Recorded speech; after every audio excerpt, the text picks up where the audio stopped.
لله رب العالمين،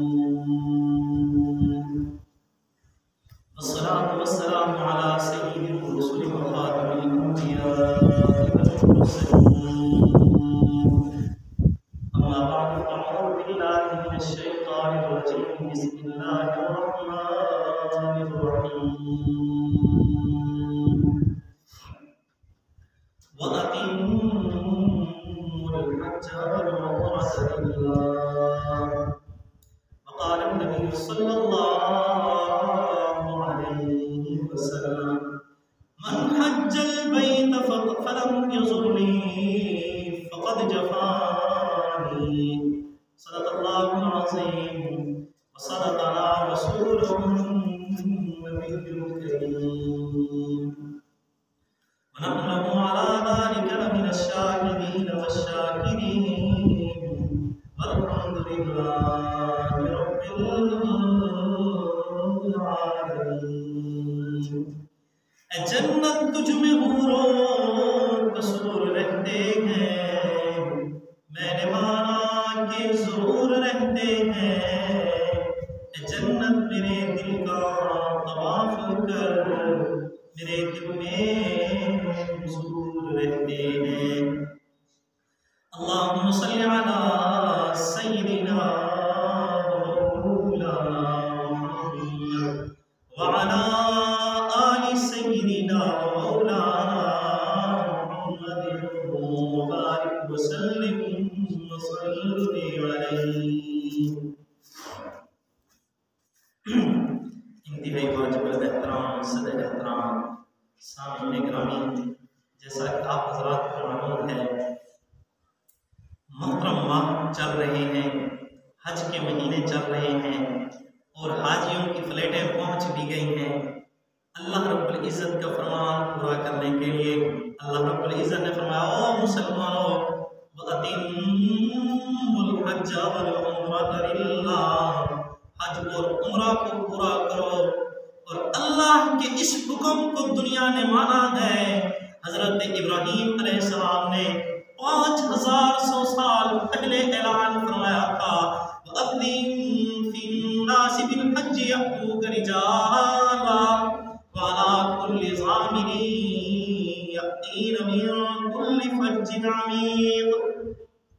اللہ نے فرمایا: او ابراہیم، اعلان کرو، لوگوں کے اندر آواز لگاؤ کہ سارے اس گھر کا طواف کرنے کے لیے آ جاؤ، اس گھر کو آباد کرنے کے لیے آ جاؤ. ابراہیم علیہ السلام نے فرمایا: اللہ، میری آواز کہاں تک جائے گی؟ جبکہ مکہ کے تو سارے ہی پہاڑ ہیں، پہاڑوں کو آواز ٹکرا کر واپس آ جائے گی. زیادہ سے زیادہ 1 میل چلی جائے گی، دور 2 میل چلی جائے گی. اتنی دور تک جو خلقت رہتی ہے وہاں تک آواز کیسے پہنچے گی؟ اللہ رب العزت نے فرمایا: ابراہیم، آواز لگانا تیرا کام، پہنچانا میرا کام.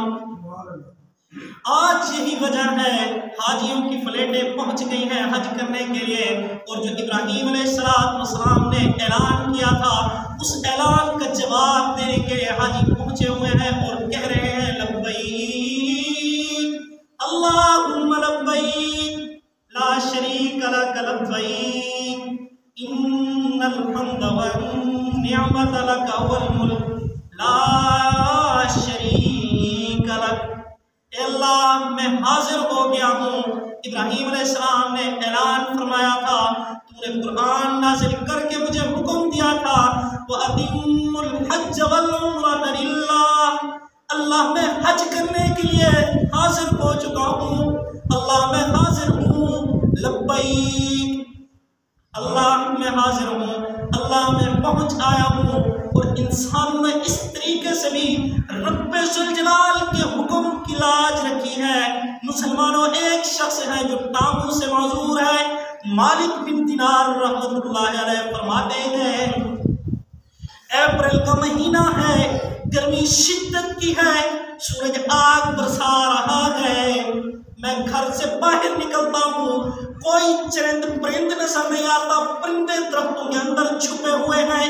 اتنی شدت کی گرمی ہے کسی کام کی وجہ سے باہر نکلتا ہوں، دیکھتا ہوں تو ٹانگوں سے معذور ایک شخص گھسٹتا ہوا اپنے آپ کو مشقت کے اندر ڈالے ہوئے جا رہا ہے۔ جس طرح آپ نے مسلمانوں دیکھے ہوں گے چوراہوں کے اوپر کچھ بھکاری بیٹھے ہوتے ہیں جن کی ٹانگیں نہیں ہوتی اور وہ بلک بلک کر چل رہے ہوتے ہیں، اسی طرح ایک معذور دونوں ٹانگوں سے دوپہر کا وقت ہے، مالک بن دینار رحمۃ اللہ علیہ فرماتے ہیں میرے گھر کے سامنے سے گزرتا ہے، میں اس شخص کے پاس دوڑتا ہوا جاتا ہوں کہ جو اس مہمان کو پانی پلا کر آؤں۔ پہلے تو بہت قدردانی ہوا کرتی تھی، انسان کو دور سے نظر آتا، انسان کا خیر خواہ نظر آتا، آج تو انسان کا خون چوس رہا ہے۔ اس وقت لوگوں آپ کو بھی علم ہوگا، کوئی راستے سے گزر رہا ہوتا، جب تک اس کو کھانا نہ کھلاتے اس کو جانے نہ دیتے، پانی نہ پلاتے اس کو جانے نہ دیتے، مہمان نواز تھے، بھلے پہلے لوگ غریب تھے لیکن دل کے امیر اور سخی انسان تھے۔ مالک بن دینار رحمۃ اللہ علیہ فرماتے ہیں وہ شخص جو دونوں ٹانگوں سے معذور ہے، میں نے اس کو گھسیٹتے ہوئے چلتے ہوئے جب دیکھا، اس کے پاس دوڑ کر گیا، میں نے کہا السلام علیکم، اس شخص نے مجھے وعلیکم السلام کا جواب دیا۔ میں نے کہا بھائی کہاں جا رہے ہو؟ شاید ارد گرد کہیں قریب جا رہے ہوں، اگر جلدی کے اندر ہے تو میں سواری نکال کر پہنچا دوں، اگر کہیں دور جا رہے ہیں تو میرے پاس سائے کا بھی بندوبست ہے، پانی کا بھی بندوبست ہے، تاکہ دوپہر کا آرام کرو، جب دن ٹھنڈا پڑ جائے تب چلے جانا۔ میں نے جب اس سے یہ باتیں عرض کی، اس شخص نے کہا میرا سفر بہت طویل ہے اور ٹانگوں سے معذور ہوں اور میں سواری کے اوپر بھی نہیں جانا چاہتا، لہٰذا میں بیت اللہ کا حج کرنے کے لیے جا رہا ہوں، مجھے جانے دو، مجھے روکو نہیں۔ مالک بن دینار رحمۃ اللہ علیہ فرماتے ہیں بھائی تو ٹانگوں سے تو معذور ہے لیکن پریشان ہونے کی ضرورت نہیں، تیرے بھائی کے پاس سواری ہے، تیرا بھائی تجھے سواری دے دے گا، اس سواری کے اوپر سوار ہو کر چلے جانا۔ اس معذور شخص نے فرمایا مالک بن دینار مجھے تو تم کم سمجھ لگتے ہو، کم عقل لگتے ہو، مجھے زیادہ سمجھدار انسان نہیں لگتے، مالک بن دینار مجھے بتاؤ تو صحیح وہ شخص جو مجرم ہو، وہ شخص جو گناہ گار ہو، وہ شخص جو رب ذوالجلال کی نظر رحمت سے گر چکا ہو، وہ شخص جو اپنے آقا کو ناراض کر چکا ہو، وہ شخص جب اپنے آقا کو، اپنے مالک کو، اپنے سردار کو منانے کے لیے جاتا ہے تو بتاؤ کیا گھوڑوں کے اوپر، کیا جہازوں کے اوپر، کیا کاروں کے اوپر سوار ہو کر جائے گا؟ جب وہ پیدل چل کر جائے گا تو زیادہ محبوب لگے گا جبکہ منانے کے لیے جا رہا ہو۔ مالک بن دینار رحمۃ اللہ علیہ نے فرمایا جب کوئی غلام، جب کوئی مجرم، جب کوئی نیچے طبقے والا، نیچے درجے والا انسان اوپر والے کو منانے کے لیے جاتا ہے تو وہ بن ٹھن کر نہیں جاتا، سواریوں کے اوپر سوار ہو کر نہیں جاتا، وہ تو عاجز اور اپنے آپ کو کمزور بنا کر لے جاتا ہے۔ اس بزرگ نے، اس معذور شخص نے فرمایا کہ وہی معذور میں ہوں، وہی مجرم میں ہوں، وہی غلام میں ہوں، وہی کمزور انسان میں ہوں، اس رب ذوالجلال کی دربار کے اندر حاضری دینے کے لیے جا رہا ہوں، لہٰذا میں اس کی دربار کے اندر اپنے آپ کو شاہوں والے حلیے کے اندر پیش نہیں کرنا چاہتا۔ تو مالک بن دینار رحمۃ اللہ علیہ فرماتے ہیں اللہ رب العزت نے اسی سال مجھے بھی حج کی سعادت نصیب فرمائی، میں نے حج بیت اللہ ادا کیا، میں نے بیت اللہ کا طواف کیا، میں نے دیکھا رکن یمانی کو ایک شخص چمٹ کر رو رہا ہے، چیخ و پکار مار رہا ہے، زور زور سے دعائیں کر رہا ہے۔ تو میں نے جب اس شخص کو دیکھا، لوگوں نے اس شخص کو گھیرا ہوا ہے، آپ کو پتا ہو اگر کوئی ایکسیڈنٹ ہو جاتا ہے لوگ جمع ہو جاتے ہیں دیکھنے کے لیے کہ ہوا کیا ہے، اسی طرح شروع سے لوگ کرتے آ رہے ہیں، جب بھی کوئی عجیب چیز دیکھتے ہیں تو لوگوں کا ہجوم ہو جاتا ہے، لوگ جمع ہو جاتے ہیں، اس شخص کے آہ و زاری پر، اس شخص کی ندا پر ساری خلقت جمع ہو جاتی ہے، سارے حجاج کرام جمع ہو جاتے ہیں اور اس کے راز و نیاز والی دعائیں سن رہے ہوتے ہیں۔ جب وہ دعائیں سن رہے ہوتے ہیں مالک بن دینار رحمۃ اللہ علیہ وقت کا بہت بڑا ولی، وقت کا بہت بڑا ولی اللہ، اس جیسا اور کوئی اس جیسا اس دور کے اندر ہو اللہ ہی بہتر جانتے ہیں، تو وہ فرماتے ہیں جب میں دنیا والوں کے قریب گیا، خلقت کے قریب گیا تو میں نے کہا مجھے بھی دیکھنے دو کہ کیا ہو رہا ہے۔ لوگوں نے بتایا یہاں پر کوئی رب ذوالجلال کا عاشق ہے، رب ذوالجلال کا کوئی دوست ہے جو رب ذوالجلال کو راضی کر رہا ہے، رب ذوالجلال کے کعبہ کے غلاف کو پکڑ پکڑ کر رو رہا ہے۔ ہم اس کی آہوزاری اور اس کی بیداری اور اس کی دعاؤں اور التجاؤں کو سن رہے ہیں۔ مالک بن دینار رحمۃ اللہ علیہ نے فرمایا مجھے بھی یارو دیکھنے دو، مجھے بھی اس کی صدائیں سننے دو۔ مالک بن دینار رحمۃ اللہ علیہ فرماتے ہیں جب میں اس شخص کے قریب گیا تو میں پہچان گیا یہ وہی معذور شخص ہے جو اتنا دوروں سے، اتنا میلوں سے چل کر آیا ہے، پتہ نہیں پیچھے کہاں سے آیا ہے، طول سفر کر کے آیا ہے، حقیقت میں یہ کوئی ولی اللہ ہے، رب کو راضی کرنے کے لیے آیا ہے۔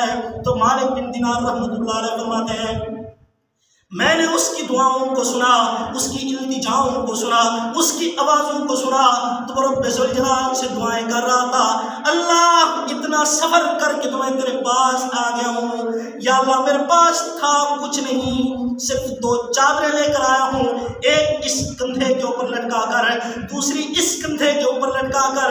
میرے مولا زیادہ سامان اٹھا بھی نہیں سکتا تھا، میرے مولا خرچ بھی میرے پاس کوئی نہیں، میرے مولا ساری دنیا کل 10 کا دن ہے قربانی کرے گی، لہٰذا ساری دنیا کے پاس پیسے ہوں گے اور وہ جانور کو خرید کر جانور کو قربان کر دیں گے۔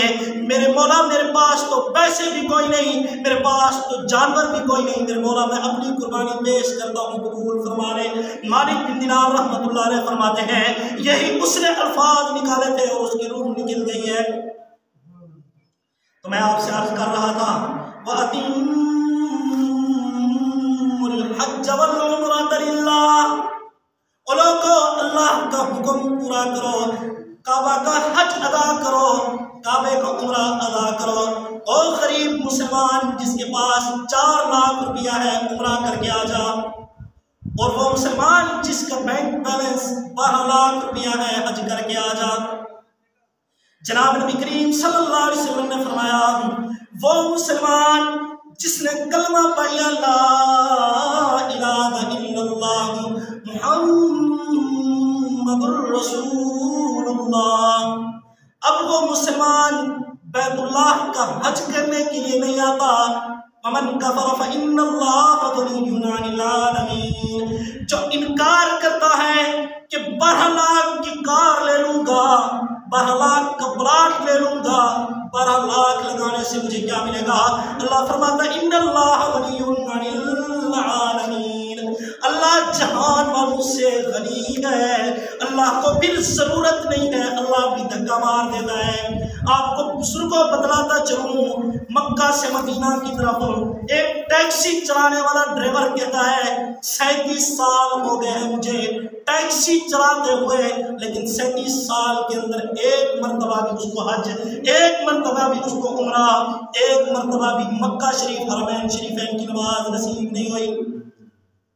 اللہ فرماتے ہیں جو طرف نہیں دکھاتا میں بھی اس کو قبول نہیں کرتا، اس کو دھکا ہی مار دیتا ہوں کہ جا دفع ہو جا، تیری بھی مجھے ضرورت کوئی نہیں، جب تو میرے حکم کی لاج نہیں رکھتا پھر میں بھی نہیں جانتا کہ تو کون ہے، دفع ہو جا۔ اللہ رب العزت بھی اس کو دھکا مار دیتے ہیں۔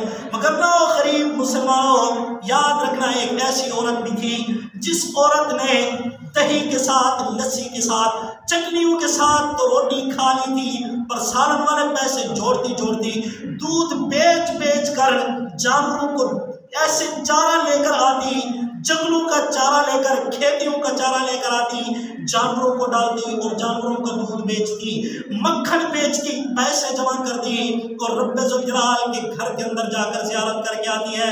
مسلمان پریشان ہونے کی ضرورت نہیں، مسلمان جب طلب دکھاتا ہے اللہ اس کو قبول فرما لیتے ہیں۔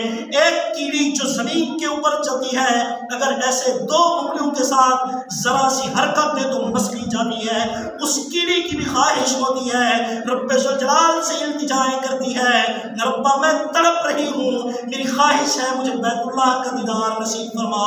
اللہ رب العزت فرماتے ہیں، الہام کرتے ہیں کیڑی کو، اور کیڑی کو کہتے ہیں اس کبوتر کے اوپر چپٹ جائے، کبوتر مجھے حرمین شریفین کے اندر چھوڑے گا۔ ایک کیڑے کی خواہش رب ذوالجلال پوری کر دیتے ہیں، مسلمان تیری خواہش کیسے نہ پوری ہوگی؟ مسلمان تیرے ہی الفاظ ہیں، تو نے کئی مرتبہ کہا ہے کہ میں نے رب ذوالجلال سے یہ دعا کی ہے، اللہ نے میری دعا کو سن لیا ہے۔ مسلمان تو تڑپ دکھا، اللہ تجھے خود بلا لیں گے۔ مسلمان بتا رہا تھا میں، حضرت مالک بن دینار رحمۃ اللہ علیہ فرماتے ہیں میں مکہ شریف کا طواف کر رہا تھا، مکہ شریف کا جب طواف کیا مجھے کعبہ شریف کے سائے کے اندر تھوڑی اونگ آ جاتی ہے، جب میں تھک کر اونگ کی وجہ سے سوتا ہوں مجھے اونگ آتی ہے، تو میں خواب کے اندر دیکھتا ہوں، مجھے خیال آتا ہے دو فرشتے آپس کے اندر گپ شپ کر رہے ہیں، ان فرشتوں کی آوازوں کو میں سن رہا ہوں۔ ایک فرشتہ دوسرے فرشتے سے پوچھتا ہے اس مرتبہ کتنا لوگوں نے بیت اللہ کا حج ادا کیا ہے؟ دوسرا فرشتہ کہتا ہے اتنے لاکھ لوگوں نے حج ادا کیا ہے۔ پھر وہ کہتا ہے کہ ان میں سے اتنے لاکھوں میں سے کتنے لوگوں کا حج قبول ہوا ہے؟ تو دوسرا فرشتہ کہتا ہے ان میں سے ایک بھی نہیں جس کا حج قبول ہوا ہو، ان میں سے ایک بھی نہیں جس کا حج قبول ہوا ہو، لیکن ایک شخص ایسا ہے جس کا حج قبول ہو گیا ہے اور وہ ان حاجیوں کے اندر نہیں ہے، اور وہ شخص فلاں موچی ہے، فلاں علاقے کے اندر، فلاں ملک کے اندر رہتا ہے۔ اب حضرت مالک بن دینار رحمۃ اللہ علیہ فرماتے ہیں جب میں حج بیت اللہ سے فارغ ہوا تو میں نے گھر آنے کی بجائے اس موچی کی طرف اپنا رخ کر لیا، اس موچی کے ٹھکانے کی طرف میں چل پڑا۔ جب اس کے ٹھکانے پر پہنچتا ہوں، جاتا ہوں، دیکھتا ہوں ایک موچی ہے جو جوتوں کو سی رہا ہے۔ میں نے کہا السلام علیکم، اس موچی نے وعلیکم السلام کا جواب دیا۔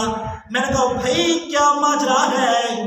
میں نے تو تجھے دیکھا ہے بیت اللہ کے سائے کے اندر کہ اللہ نے تیری وجہ سے اتنے لاکھوں کا حج قبول کیا ہے، مگر نہ جتنے آئے تھے ان کا حج قبول نہیں تھا، اس لیے کہ کوئی کسی کا پیسہ لوٹ کر آئے ہوئے تھے، کسی نے اپنے حلال روزی کے اندر حرام مکس کیا ہوا تھا، اور کچھ لوگوں نے لوگوں کا خون چوس کر حج بیت اللہ کے لیے آئے ہوئے تھے، ان میں سے ایک کا بھی حج قبول نہیں تھا، لیکن تو حج کرنے کے لیے نہیں گیا، لیکن اللہ نے تیرا حج قبول کیا ہے۔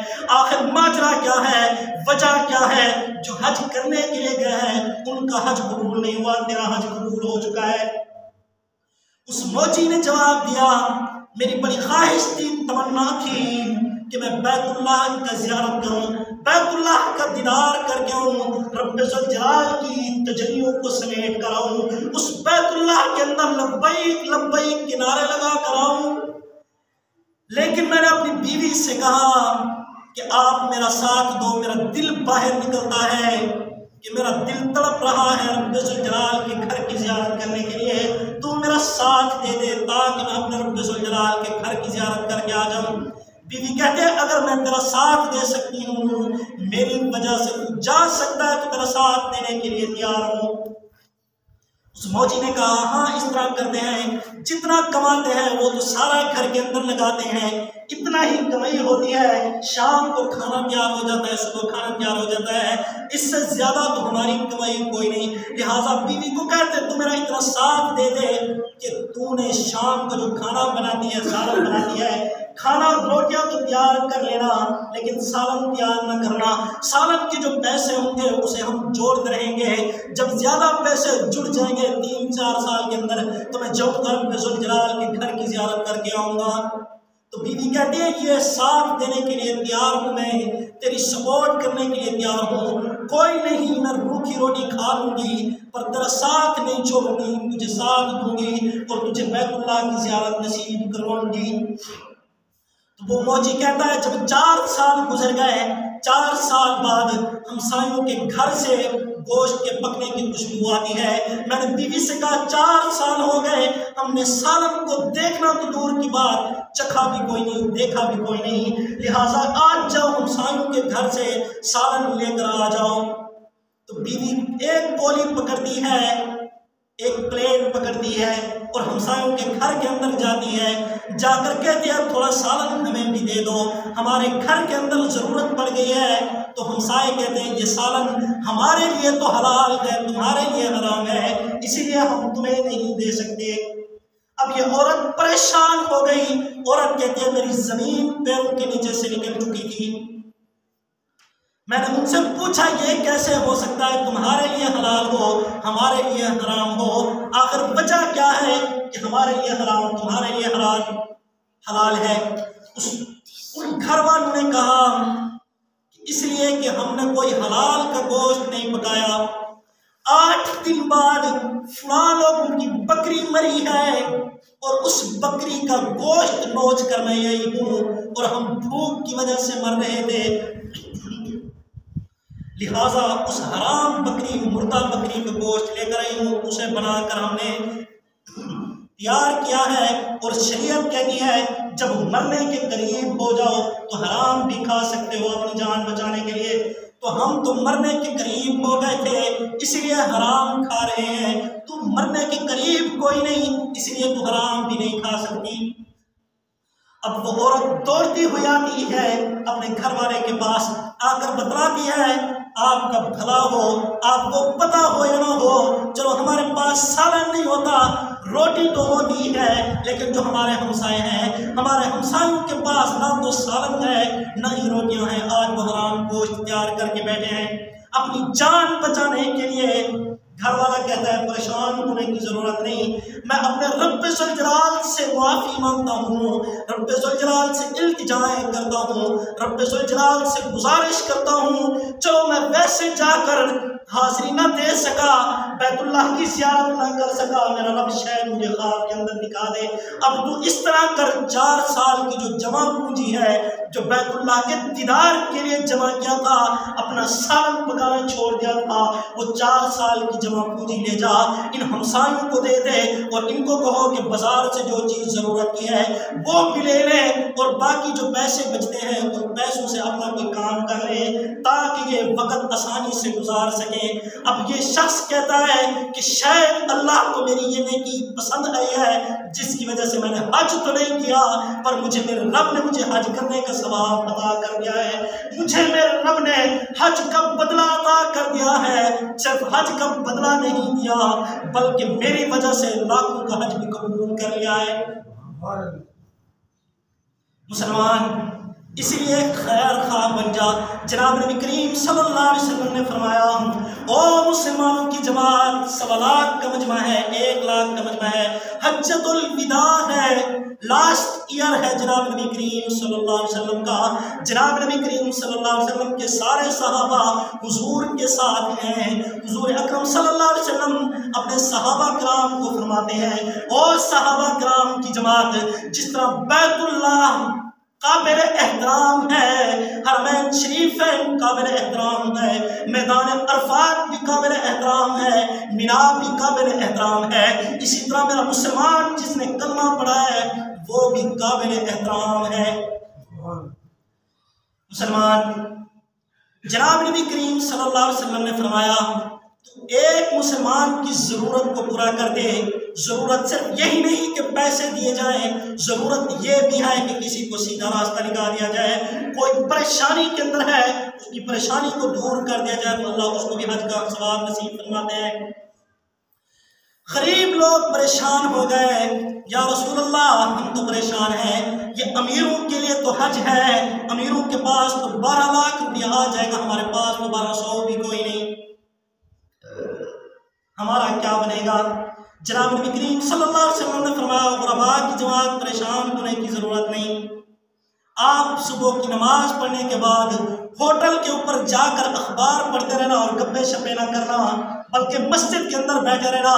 جب سورج کی کرنیں پھوٹ آئیں، سورج چمکنے لگ جائے، اس وقت 2 رکعت پڑھ لینا جسے صلاۃ الاشراق کہتے ہیں، اشراق کی نماز پڑھ لینا، اللہ مجھے حج کا ثواب نصیب فرما دیں گے.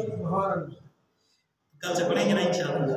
میں نے آپ سے عرض کی حاجیوں کی فلیٹیں تو پہنچ چکی ہیں لیکن ہم یہاں پر بیٹھے ہیں، آرزوئیں لے کر بیٹھے ہیں. اللہ رب العزت غیب کے خزانے کھول دے کہ ہم بھی جائیں اور اس گھر کا دیدار کر کے آئیں. تو مسلمان جناب نبی کریم صلی اللہ علیہ وسلم نے فرمایا اگر تو طلب دکھائے گا اللہ تجھے بلا لیں گے، قبول فرما لیں گے. تو میں نے آپ سے عرض کی بہت ساری دنیا تھی، جن کے پاس پیسے کوئی نہیں تھے لیکن انہوں نے کوشش کی ہے، اللہ نے ان کی کوشش کے اندر ایسا رنگ لگایا ہے، ان کی وجہ سے لاکھوں کا حج بھی قبول ہوا ہے۔ حضرت عبداللہ ابن مبارک رضی اللہ رحمۃ اللہ علیہ فرماتے ہیں لیکن رضی اللہ کہتے ہیں دعایا کلمات تو درست ہیں، اس لیے میرے منہ سے رضی اللہ کا لفظ نہیں کر رہا تھا۔ رضی اللہ صحابہ کے ساتھ خاص ہے، اگر کسی ولی کے ساتھ ہم بول دیتے ہیں تو وہ دعایا کلمہ ہوگا، ٹھیک ہے۔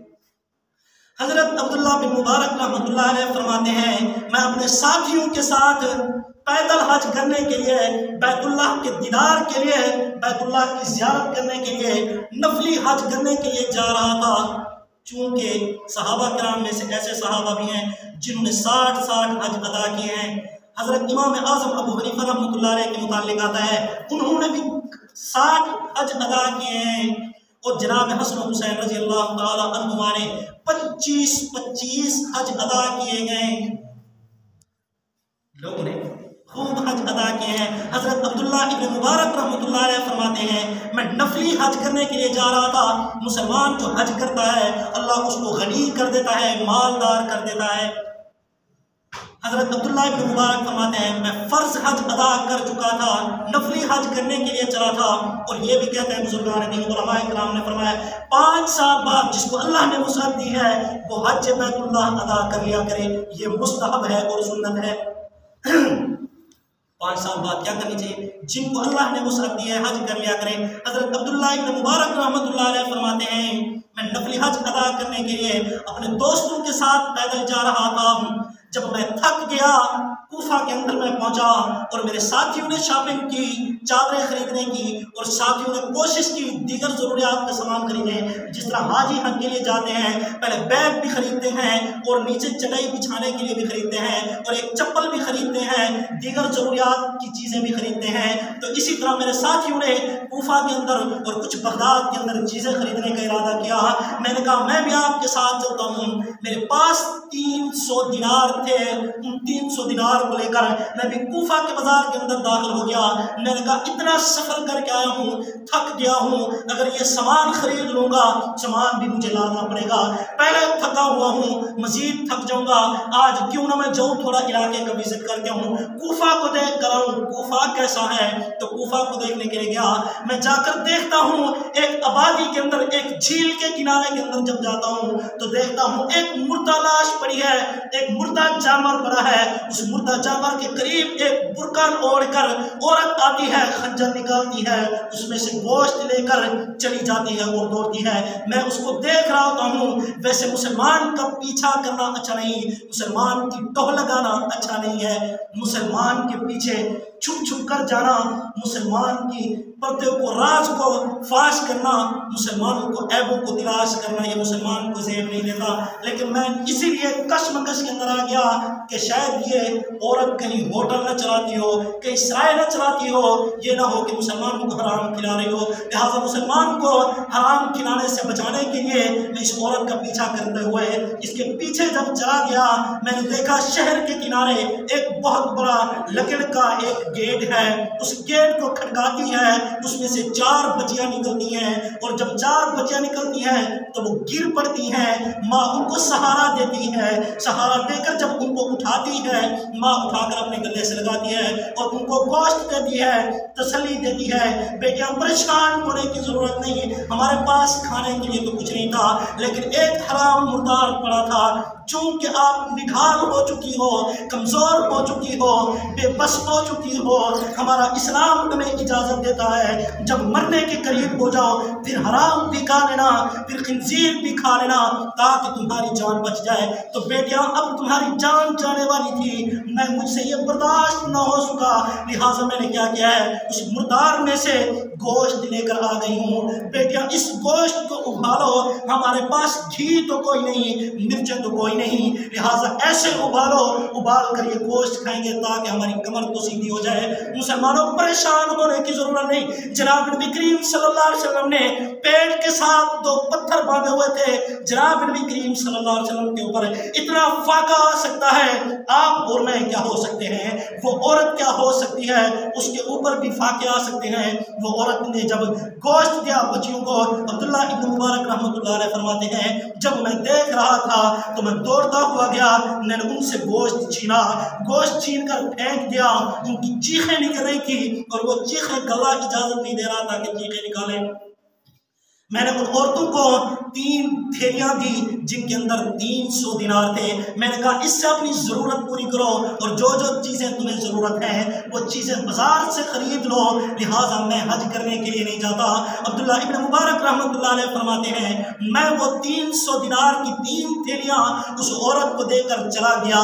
جب میں اپنے علاقے کے اندر آ گیا، کیونکہ میرے پاس تو پیسے ہی کوئی نہیں تھے کہ میں احرام کی چادریں خریدتا، چادریں خرید کر میں حج بیت اللہ کرتا، لہٰذا جب میرے پاس کچھ نہیں بچا میں نے کہا فرض حج تو میں نے ادا کر دیا تھا، لہٰذا اب نفل حج ہے، نفل حج ادا کرنے سے بہتر ہے میں ان غربا کی کیا کر دوں، خیر خواہی کر دوں، ان کے چولہوں کو جلانے کا سبب بن جاؤں۔ تو عبداللہ ابن مبارک رحمۃ اللہ علیہ فرماتے ہیں جب میں اپنے علاقے کے اندر واپس آ گیا تو چونکہ میں ایک بہت بڑا محدث، ایک بہت بڑا فقیہ تھا، مفسر قرآن تھا، عبداللہ ابن مبارک رحمۃ اللہ علیہ فرماتے ہیں حضرت حسن بصری رحمۃ اللہ علیہ بھی بہت بڑے ولی تھے، میرے جیسے اور بھی بہت تھے اور بزرگان دین بھی بہت تھے۔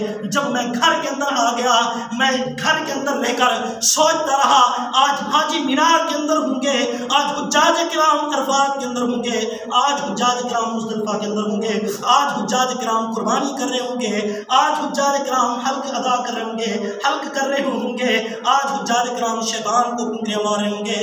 تو میں یہ سوچتا رہا، فکر کے اندر لگ رہا، میں نے کہا چلو کوئی نہیں، حج بیت اللہ تو نہیں کر سکا لیکن اس غریب عورت کی سپورٹ تو کر کے آ گیا ہوں۔ جب حجاج کرام واپس آتے ہیں تو میں ان حجاج کرام کو مبارکباد دینے کے لیے جاتا ہوں تو وہ حجاج کرام میرے اوپر ناراض ہوتے ہیں۔ عبداللہ بن مبارک تجھے روزہ رسول کے اوپر ہم بلاتے رہے تو نے کوئی جواب نہ دیا۔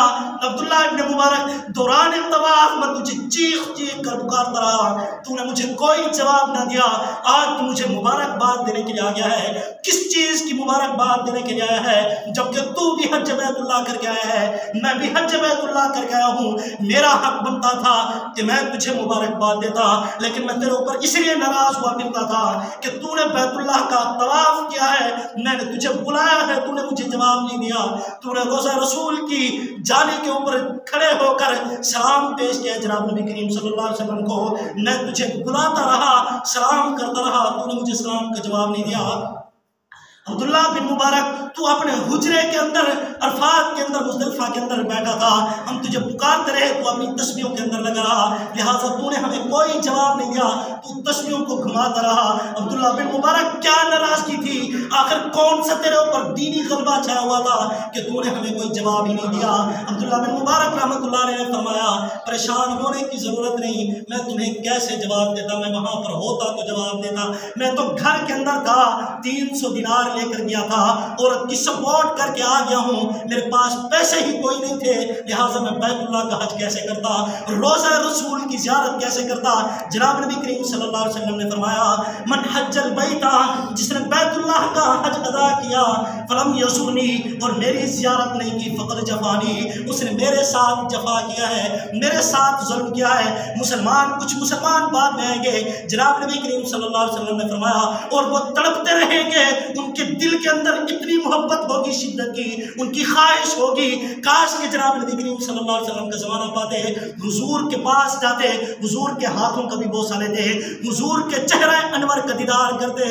اور مسلمانوں کی جماعت پریشان ہونے کی ضرورت نہیں، تم بعد میں بھی آؤ گے تو ایسا ہی ہے جیسے میری زندگی کے اندر آئے ہو۔ اگر کوئی بیت اللہ کا حج کرنے کے لیے آتا ہے لیکن میری قبر کے اوپر آ کر، قبر اقدس کے اوپر آ کر میری زیارت نہیں کرتا، فقد جفانی ہی، اس نے میرے ساتھ ظلم کیا ہے، میرے ساتھ جفا کیا ہے، میرے ساتھ بے دردی والا معاملہ کیا ہے۔ تو حضرت عبداللہ بن مبارک رحمۃ اللہ علیہ نے فرمایا میں تو وہاں پر حج کرنے کے لیے نہیں آیا، لہٰذا تجھے کیسے روزہ رسول کے اوپر نظر آ گیا ہوں؟ بعد میں خواب کے اندر حضرت عبداللہ ابن مبارک رحمۃ اللہ علیہ فرماتے ہیں میں نے دیکھا کہ میرے اللہ نے، جناب نبی کریم صلی اللہ علیہ وسلم نے فرمایا کہ اللہ نے تیرے حج کو قبول کر لیا ہے، اور تو نے جو عورت کی سپورٹ کی ہے اللہ کو بہت محبوب ہے، اور میں نے چند گواہ بنا کر بھیجے ہیں کہ جاؤ عبداللہ بن مبارک کو بتا کر آؤ تیرا تیرا حج قبول ہو گیا ہے۔ عبداللہ بن مبارک بتا تو صحیح کتنے گواہ بھیجوں کہ تجھے تسلی ہوگی۔ عورت کی کیا کی؟ سپورٹ کی۔ جناب نبی کریم صلی اللہ علیہ وسلم نے خواب کے اندر بتلایا عبداللہ بن مبارک بتا کتنے گواہ بھیجوں کہ تجھے یقین آ جائے، اللہ نے تیرا بھی حج قبول کر لیا ہے۔ اب حضرت عبداللہ بن مبارک ہیں تو اپنے گھر کے اندر لیکن سوچ رہے ہیں اب حاجی یہ کر رہے ہوں گے، اب حاجی کنکریاں مار رہے ہوں گے، اب حاجی طواف کر رہے ہوں گے، اب حاجی فلان جگہ پر جا رہے ہوں گے، اب حاجی روزہ رسول کے اوپر ہوں گے، یہ سوچ رہا ہے۔ اللہ رب العزت نے تشریف بنا کر ادھر گھماتے رہے۔ اب جتنے بھی ساتھی تھے انہوں نے آ کر گواہی دی کہ ہم نے آپ کو دیکھا لیکن آپ نے بات ہی نہیں کی۔ حضرت عبداللہ بن مبارک فرماتے ہیں کہ میں تو تمہیں مبارکباد دینے کے لیے آیا ہوں، میں نے حج ادا نہیں کیا لیکن اللہ نے میرا بھی حج تو نہیں کیا لیکن حج ادا کرنے کا ثواب عطا فرما دیا مجھے۔ مسلمان عرض یہ کر رہا تھا پریشان ہونے کی ضرورت نہیں لیکن تڑپ دکھانے کی ضرورت ہے۔ آخری بات، مسلمان تو حج تو ادا نہیں کر سکتا لیکن حاجیوں والا حلیہ اپنا سکتا ہے، قربانی تو کر سکتا ہے۔ حاجی نماز نہیں پڑھتے، یہ جو ہم عید کی نماز پڑھتے ہیں نا، حاجی نہیں پڑھتے، ہم پڑھتے ہیں۔ ان کے لیے کیا ہے قربانی ہے، ان کے لیے دیگر کام ہے۔ تو اگر کوئی شخص حج نہیں کر سکتا، وہ شخص جس کے پاس پیسے نہیں ہیں، جس کے پاس پیسے ہیں وہ نہیں کرتا تو وہ مجرم ہے۔ وَمَنْ كَفَرَ فَإِنَّ اللَّهَ غَنِيٌّ عَنِ الْعَالَمِينَ۔ اللہ فرماتے ہیں جو ناشکری کرتا ہے، انکار کرتا ہے، بیت اللہ کا حج ادا کرنے کے لیے نہیں آتا تو اس کو دھکا مار دیتا ہوں، دفع ہو جا۔ ایک ٹیکسی چلانے والے نے جو لوگوں کو کبھی مینا لے جا رہا ہے، کبھی روزہ رسول کے اوپر لے جا رہا ہے، جو 37 سال سے مکہ کے اندر ٹیکسی چلا رہا ہے، اس کے باوجود اس کو ایک بھی نماز نصیب نہیں مکہ کی، حرمین شریفین کی زیارت نصیب کوئی نہیں۔ ایک شخص کہتا ہے ایک بڑا ہی مالدار تھا، یہ تقریباً غالباً یہ واقعہ ہے ضلع رحیم یار خان کا، اس کی تحصیل ہے خان پور پٹورے والا، وہاں کا واقعہ ہے۔ وہاں ایک بہت بڑا مالدار شخص تھا، ڈاکٹر کے پاس جاتا ہے، کہتا ہے ایسی دوائی دے کہ میں وہاں جاؤں جلدی سے زیارت کر کے آ جاؤں لیکن وہاں پر مجھے موت نہ آئے۔ ڈاکٹر نے بتلایا، ڈاکٹر کا نام نوید تھا، وہ کہتا ہے کہ ساری دنیا کی یہ خواہش ہوتی ہے وہاں پر جا کر ہمیں موت آ جائے، تو کیسے کہتا ہے؟ تو یہ ادھر گیا ہے، اس کو بیماری لائے کوئی، دوبارہ واپس آ گیا، جدہ ایئرپورٹ سے آگے نہیں جا سکا، واپس آ گیا، پھر زندگی تو ختم ہو گئی لیکن اس کو بیت اللہ کا دیدار نصیب نہ ہوا۔ مسلمان صرف تڑپ دکھا، اللہ تجھے قبول فرما لیں گے۔ تو قربانی کر سکتا ہے، قربانی کر، حاجیوں کی مشابہت اختیار کر، تو بھی ناخن نہ کٹوا، اگر تمہیں قربانی کرنی ہے تو بھی ناخن نہ کٹوا، قربانی کرنی ہے تو پھر انشاءاللہ اللہ تجھے بھی حاجیوں کے اندر شمار کر لے گا۔ تو تڑپ دکھا، اللہ تیری تڑپ کو قبول فرما لیں گے۔ اگر تڑپ نہیں دکھاتا تو پھر فَمَنْ كَفَرَ فَإِنَّ اللَّهَ غَنِيٌّ عَنِ الْعَالَمِينَ۔ اللہ پہ مستغنی ہے، اللہ غنی ہے، اللہ تو پہلے ہی دونوں جہانوں سے بے نیاز ہے۔ یہی وجہ اللہ کھاتا نہیں ہے، کھلاتا ہے، یہی وجہ اللہ لیتا نہیں ہے، دیتا ہے، اور اگر لینے کا حکم فرمایا تو انسان کو دینے کا فرمایا ہے، خود نہیں کھاتا۔ اللہ فرماتا ہے میں بے غنی ہوں، میں غنی ہوں، مجھے نہیں ضرورت، آپ ہی کو ضرورت ہے، آپ اپنے اوپر لگاؤ لیکن میرے حکم کی کیا کرو، لاج رکھو۔ جو حکم کی لاج رکھتا ہے اللہ اس کو قبول فرما لیتے ہیں، جو حکم کی لاج نہیں رکھتا اللہ اس کو کیا کر دیتے ہیں، دھکا مار دیتے ہیں۔ تو دعا ہے اللہ رب العزت ہمیں بھی بیت اللہ کا حج نصیب فرمائے، اور دعا ہے اللہ رب العزت ہمیں بھی تمام احکامات بجا لانے کی توفیق عطا فرمائے۔ وآخر دعوانا